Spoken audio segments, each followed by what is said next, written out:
Morning. Well, you can tell things are a little different this morning, can't you? Yeah, I was just telling Lisa this morning when I got up, I said it's enough anxiety to speak anyway, but to bring another person in, and when it's your wife also, the anxiety was a little higher. She said, you need to get out of your box. You know, so I'm a big box person, so I am out of my box, and everything is, we try to share with you a little bit on his needs and her needs, which just immediately recognizes the fact that we do have different needs, and learning how to communicate love to someone else who needs to receive it in a way that they understand it can be a very difficult thing to do.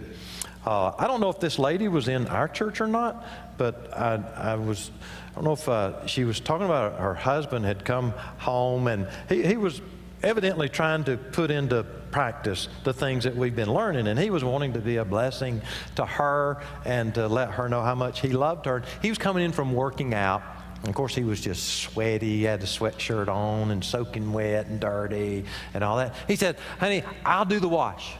Don't worry about it. You don't have to wash my clothes. I just want to bless you, and I'll wash my own clothes this time.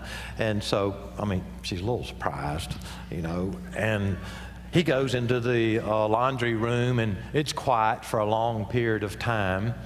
And then he finally says, honey, what setting should I put the washing machine on for this? And she said, well, what does it say on the shirt? He said, University of Florida. So sometimes it's difficult to communicate, sometimes even the most simplest of things in what we're trying to do. Yeah, it was challenging for us to even prepare the sermon together. We almost had a fight, but we got through it, and here we are. So if you look with me at the scripture, it's from Philippians chapter 2, verse 3 through 5. And it says, to do nothing out of selfish ambition or vain conceit. Rather, in humility, value others as above yourselves, not looking to your own interests, but each of you to the interests of others. In your relationships with one another, have the same mindset as Jesus Christ. So our goal here is to put the other person first in your marriage, the other people first in your life. But in order to do that, you got to figure them out. You got to know how they enjoy being loved, how their needs are met. And Rule and I found that in our marriage, that the things that speak love to him don't speak love to me, and vice versa. So we've got to give this a little extra effort. We read this book, The 5 Love Languages, which revolutionized our marriage. I highly recommend it to you and your family. Then when I read The 5 Love Languages for Children, that further improved our family relationships. So go out and get this book and read it. But Gary Chapman, the author, says that there are 5 love languages, and they are quality time, words of affirmation, gifts, acts of service, and physical touch. Everybody has a primary love language and a secondary love language. You may not even realize what yours is, but you have one. And if you can figure that out about your spouse or the other people that you relate to, you can do a lot better job reaching them, loving them, making them feel special. Now, my primary love language is acts of service. I think that's the love language of many mamas, because we're carrying a lot of the load in the home, and if anybody helps us do anything, it's just so meaningful. But I know one of the things that particularly blesses me is if I drive up into the driveway, the garage, and Rule hears me, I've always got stuff, you know, that needs to be carried in, groceries and whatnot. If he'll just come out there and unload my car without me asking him, oh, that just, you know, it's like I'm walking to the house in a daze thinking that man is so romantic, you know. And all he's done is carried in the sack. So you see, guys, I mean, you can have some really good high reputation there with your wife. Then my secondary love language is gifts. And oftentimes the clue as to what your love language is what you think of to do for others. I'm always buying people little gifts. I love giving little gifts. All my friends, I love giving them gifts on their birthday. I love giving my sons gifts. That's my language. And one time, Rule, this stands out in my mind. It's very spectacular. One day, Rule was driving home from church, and as he came around through the neighborhood, he saw some flowers blooming in the ditch. And he stopped and picked them. And we carried him to the house and handed him to me. I said, God, what have I done to deserve a man like this? That just rocked my boat. What a great gift. And I didn't even tell him there were weeds. I just thought they were cheaper than roses. And I didn't care because he saw them. He thought they were beautiful. He thought of me. He picked them. He took time out to inconvenience himself to get them and bring them to me. So you see how those are my love languages and they speak to me. A little incident happened yesterday which really encapsulated this for me. We got, the phone call no parent wants to get. And when I answered my cell phone, a woman's voice said, first of all, your son's okay. Secondly, he's at the emergency room on Cocoa Beach, and his wrist is broken. 6 hours away from home. Why did he have to do that? And I'm thinking about all the things. At least I'm thinking maybe it's not his riding hand, but it was. And he drives a stick. All these things are going through my mind. He drives a stick shift. Now we've got to find an orthopedic surgeon. Where do we find that person in Orlando? We don't know anything about Orlando. Do we bring the child home? Do we leave him there? Do we go? Just my head is just swirling with all these things in the midst of our preparing this sermon. So about mid-afternoon, I just really kind of hit bottom. And I said to Rule, you know what? Speaking of our sermon, my love tank is empty. Would you give me a hug?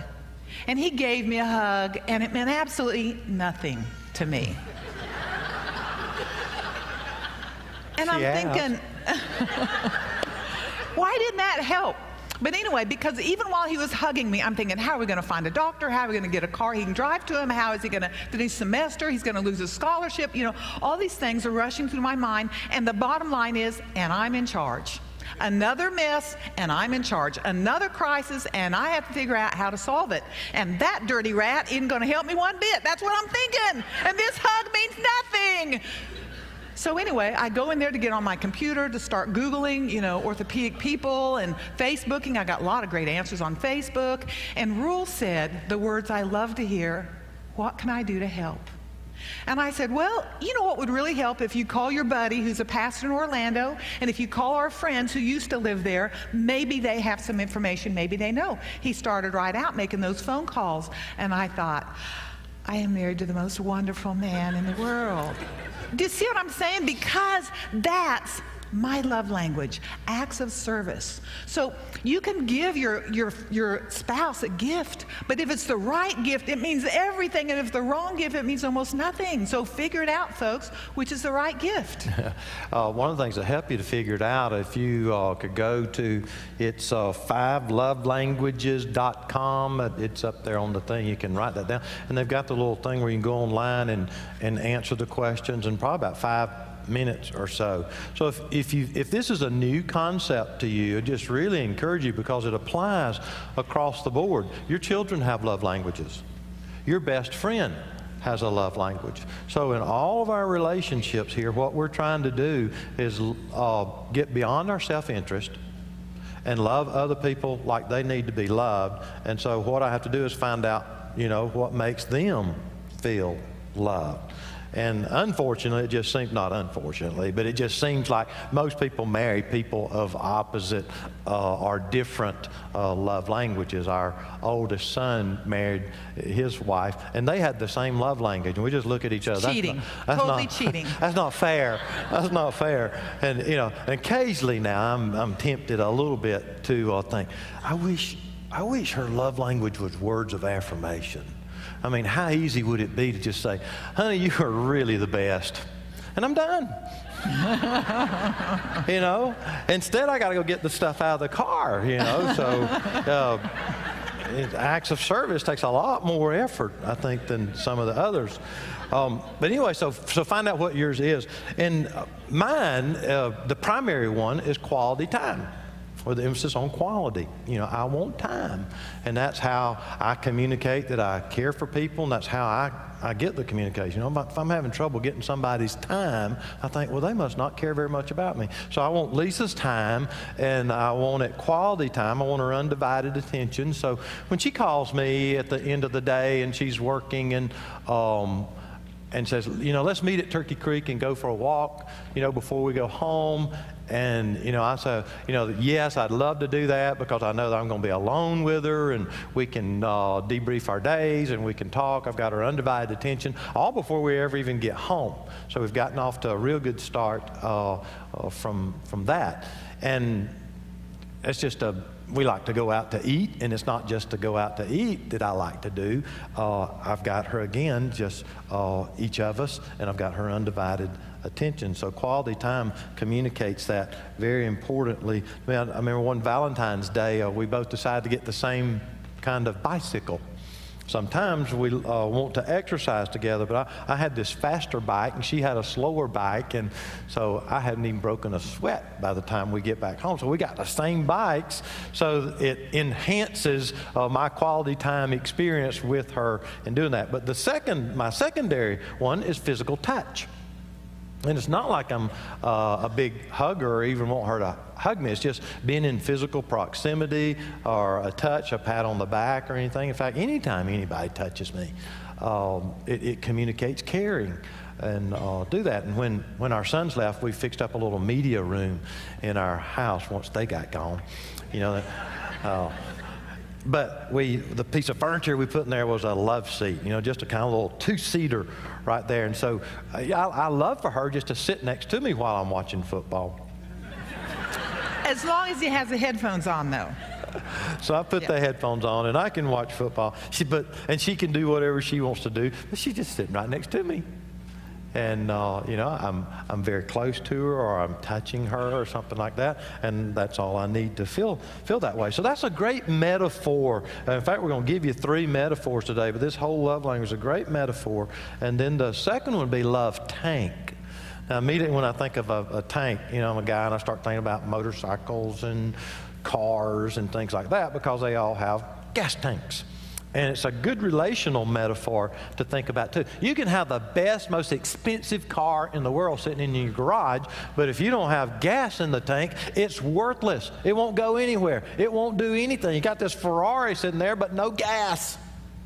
So it becomes very important to have gas in the tank. Now, I don't know if this is a guy-girl kind of thing, but it'd be interesting to see how many of you have given out of gas on the road, girls versus guys. My guess is more guys have given out of gas because we think just because we can will the gas in the car that it'll stay there, or it will obey us and get us there before it gives out. But when you give out of gas on the highways, a couple of things. One, it's embarrassing because either you weren't watching or you didn't plan ahead or whatever.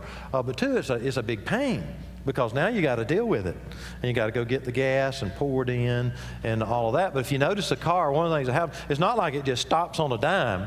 Usually you're driving along and maybe you notice the power steering is going, what's wrong with the steering here? Where something's not going right.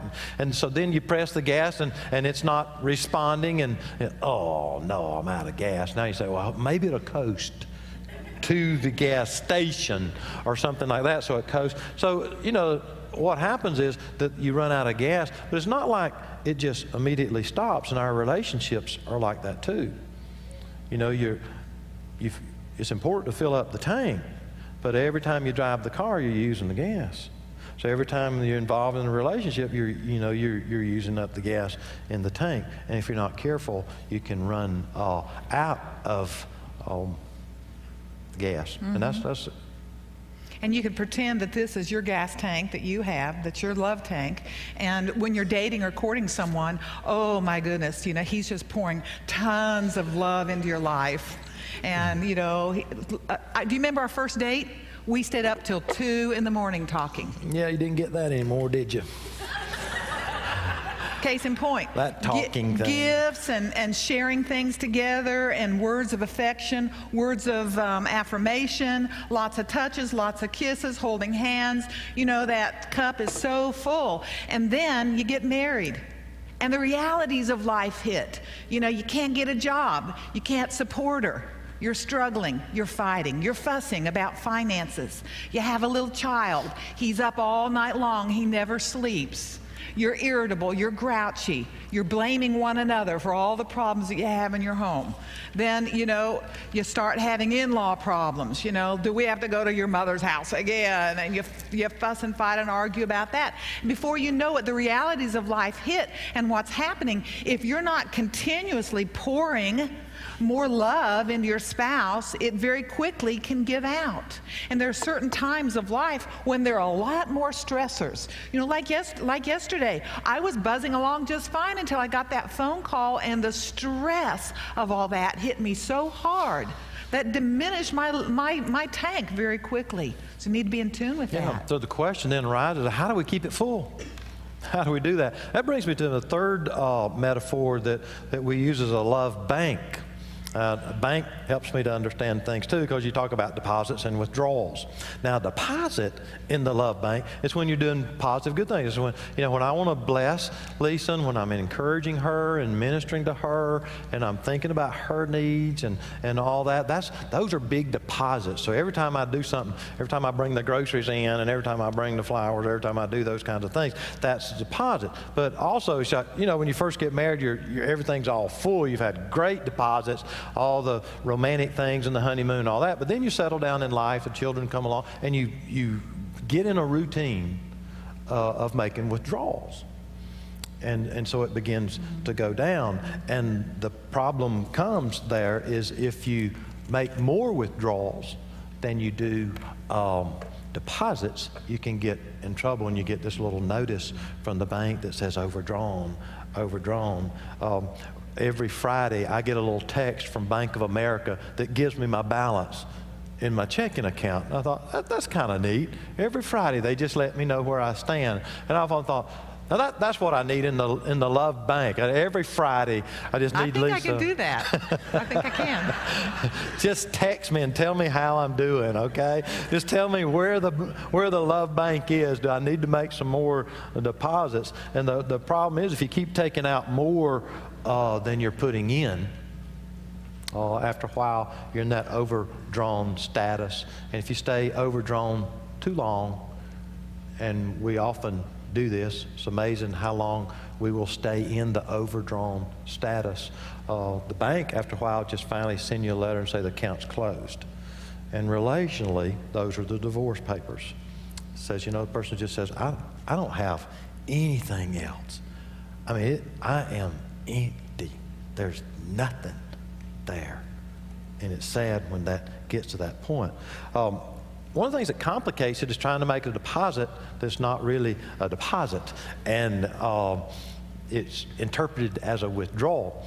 You may think you're making a deposit, but if you're not doing it in the right kind of way, in fact, on YouTube, if you might be able to go and find this. JCPenney has this commercial from their jewelry department, and it's this guy who's coming. He's bringing his wife a present for her anniversary, for their anniversary. It's a big old present, and he's real proud. And she tears through it, and it's a vacuum cleaner.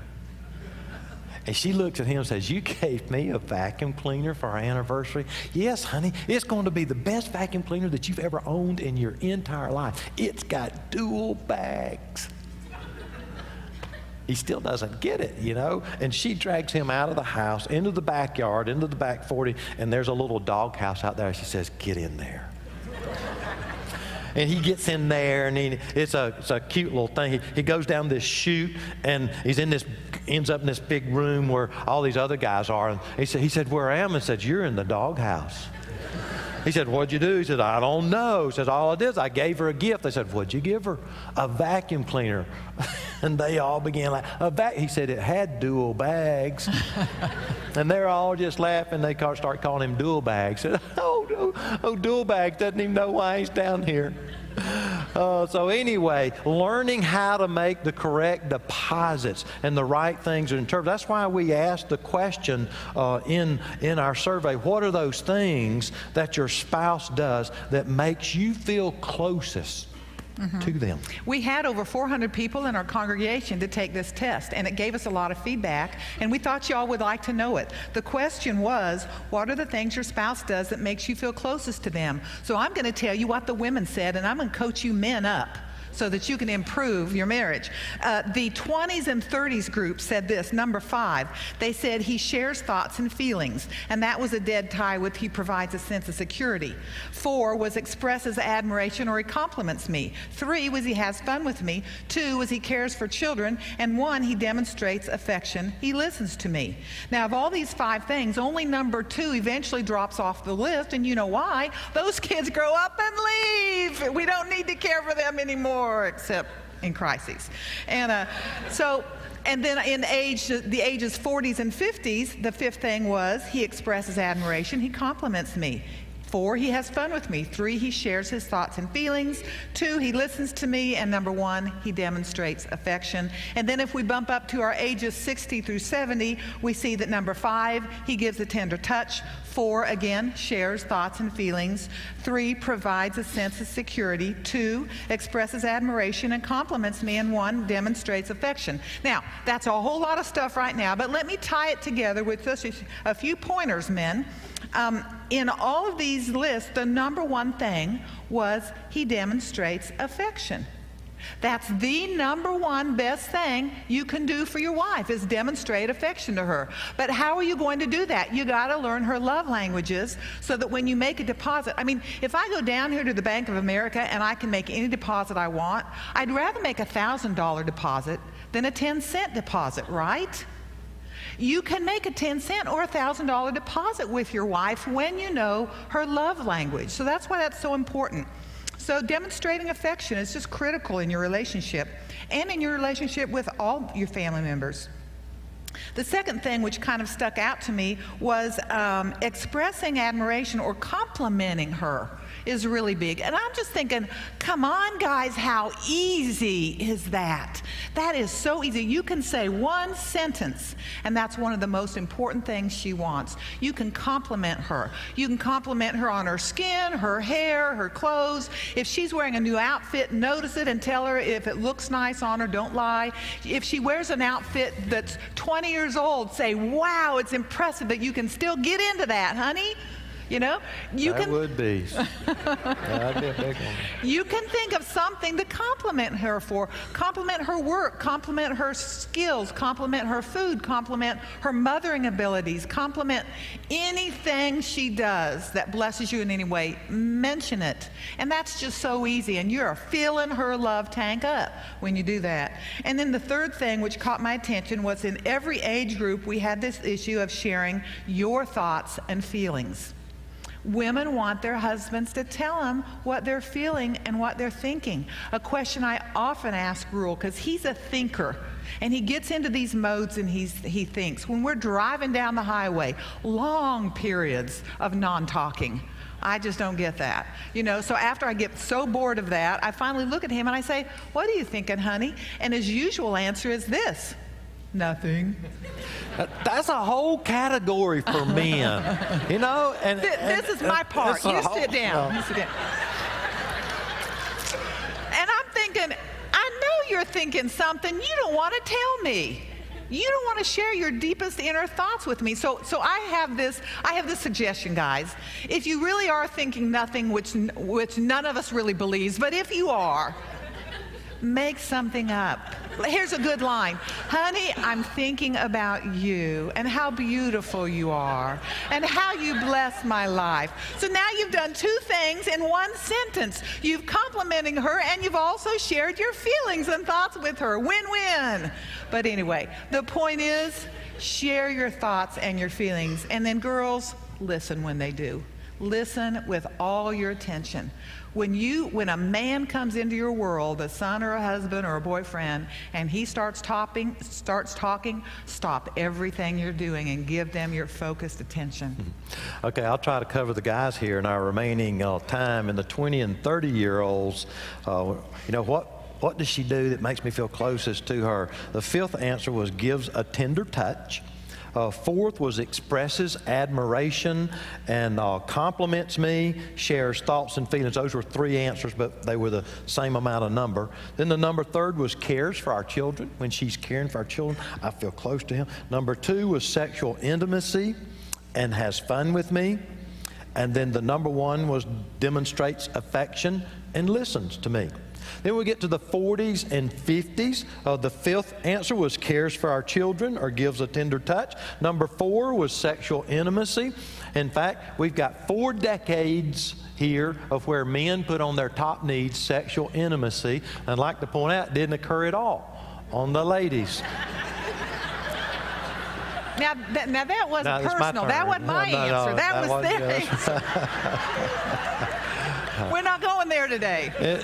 It does speak to the fact that there is a difference here, and I'm not saying that either one do not want it. I think there's probably just different approaches that can be worked at and communicated, but it's one of those differences that creates some tension in the marriage relationship, and I think this bears it out and needs to be acknowledged on that. The third thing was shares thoughts and feelings, listens to me. Number 2 was has fun with me, and number 1 demonstrates affection. Then we get to the 60-year-olds and the 70-year-olds and older. Number 5 provides a sense of security. Number 4 was worship or praise with me. Number 3 shares thoughts and feelings, has fun with me, expresses admiration, compliments me. There was a lot of grouped in there together. The number 2 answer was listens to me, and number 1 was demonstrates affection. Now, one of the things I did note in 60s and 70s in the top answers was not sexual intimacy. However, I would probably want to represent the 70s. Some men that be in their 70s and 80s or whatever and just simply would say to you, it was still on the list.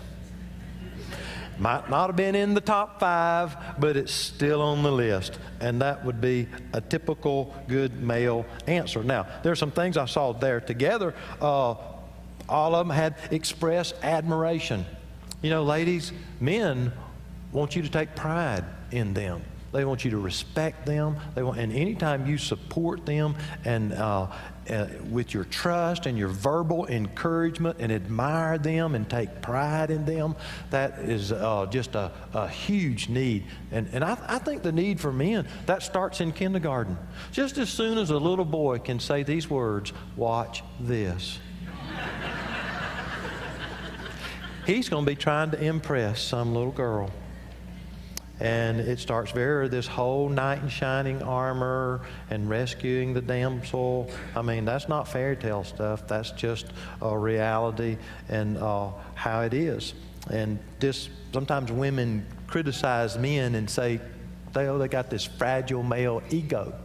Well, the truth of the matter is, I think God has made us in a way that we're very dependent upon a female complimenting us, looking up to us, appreciating us, and that's a good thing, not a negative thing. Then another thing it had, and all of them listens to me.